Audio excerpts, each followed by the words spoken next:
Hi, I'm Devin Shute. Welcome to the Money Minute. So last week we spoke about the incredible rally on the JSE that was led by our resource companies. Well, just a week later, the US markets staged an absolutely amazing rise in a single day as well.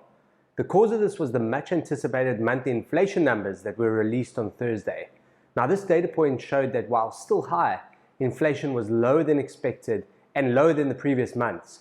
So the market took this as a confirmation that inflation has peaked in the US, and as a result, interest rate hikes will slow and ultimately stop. The result was the broad S&P surged a massive 5% in a single day, and the tech-heavy NASDAQ up a huge 7%. It really is amazing that in a short space of time, markets have recovered so much of what has been lost this year. The JSE is now less than 10% away from record highs that it reached in early March of this year.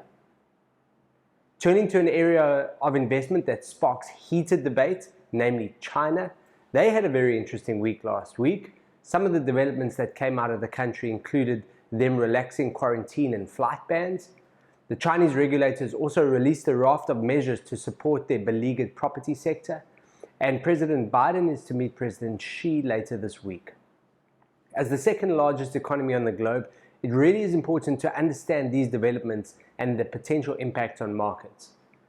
The Chinese stock exchange is down 34% from highs, so still offering relative value compared to many other markets. But with this recent rally, Tencent, which is important to us because of Naspers and Prosus, is up almost 15% just in the last few days. We give our investors exposure to China through a top-performing fund managed by a team out of Shanghai.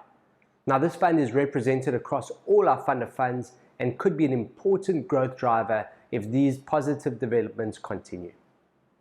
Thanks as always for watching, and don't forget to like and subscribe. Have a good week.